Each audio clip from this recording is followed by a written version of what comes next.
السلام علیکم ورحمۃ اللہ وبرکاتہ۔ جیسا کہ آپ کے سامنے نظر آ رہا ہوگا، بہار بورڈ 10ویں جماعت اردو، درخشہ، حصہ دوم، باب حمد۔ تو جیسا کہ آپ نے اردو میں پڑھا ہوگا، باب دوم میں سب سے پہلے حمد آتا ہے، اور حمد میں آپ نے پڑھا ہوگا حمد کے لغوی معنی خدا کی تعریف کے ہیں۔ اردو شاعری میں دوسری اصناف سخن کی طرح حمد بھی ایک مقبول صنف ہے، جس میں اللہ رب العزت کی صفات بیان کی جاتی ہیں۔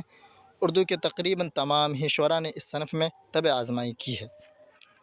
اردو کے جتنے بھی شاعر ہوتے ہیں، شاید ہی کوئی ایسا شاعر ہوگا جس نے کلام پڑھا ہو، یعنی نعت کو پڑھا ہو اور اس نے حمد کو نہ پڑھا ہو۔ یہ ایسا کبھی ہو ہی نہیں سکتا۔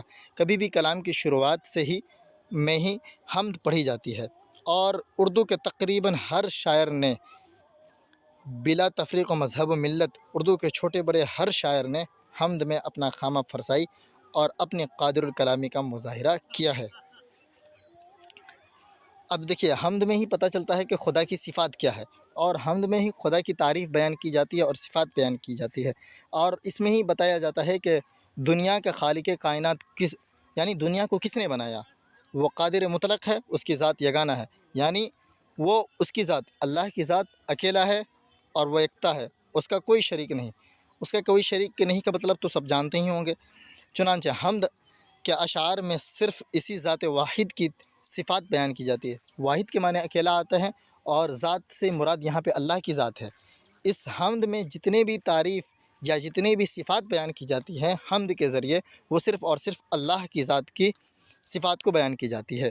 چونکہ خدا کی صفات کی کوئی حد نہیں، بلکہ شاعر کے لیے یہاں کافی گنجائش رہتی ہے کہ وہ جس قدر چاہے خدا کی سب سے بڑی خوبی ہے۔ اب حمد، نعت اور منقبت اور قصیدہ میں کیا فرق ہے؟ بہت سارے بچوں کو یہ ہوتا ہے، کنفیوژن ہوتا ہے کہ اس میں فرق کیا ہے۔ حمد بھی وہی ہے، اس کو بھی ترنم میں پڑھتے ہیں، اور نعت کو بھی ترنم میں پڑھتے ہیں، اور منقبت کو بھی ترنم میں پڑھتے ہیں، اور قصیدہ کو بھی ترنم میں پڑھتے ہیں۔ تو اس میں فرق ہے کیا چیز؟ تو سمجھنے کی بات یہاں پر ہے کہ شاعری میں عقیدت کے اظہار کے لیے الگ الگ اصناف سخن مقرر کیے ہیں، جن میں فرق کرنا ادبی اعتبار سے بہت ضروری ہے۔ تو اب ہم اس کو سمجھتے ہیں کہ ادبی اعتبار سے اس میں فرق کرنا کیا ضروری ہے۔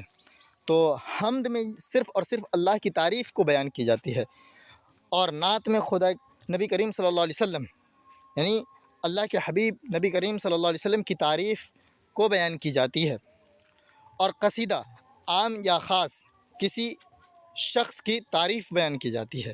منقبت اولیاء کرام، شہداء کرام، بزرگان دین کی تعریف بیان کی جاتی ہے۔ تو چلیے اب ہم نیچے خلاصہ دیکھ لیتے ہیں، جیسا کہ ہم نے پہلے ہی لکھ رکھا ہے، تعریف و مفہوم۔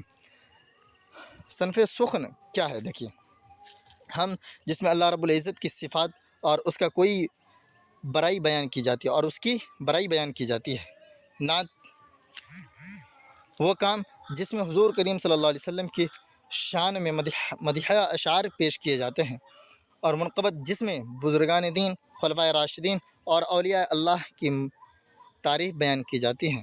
قصیدہ وہ صنف جس میں کسی بھی شخص کی اوصاف حمیدہ، اچھی صفات نظم کیے جاتے ہیں۔ جی ہاں، تو یہ ساری چیزیں ہیں، آپ کو آسان لفظوں میں اور آسان چیزوں میں ہم سکھائیں گے انشاءاللہ۔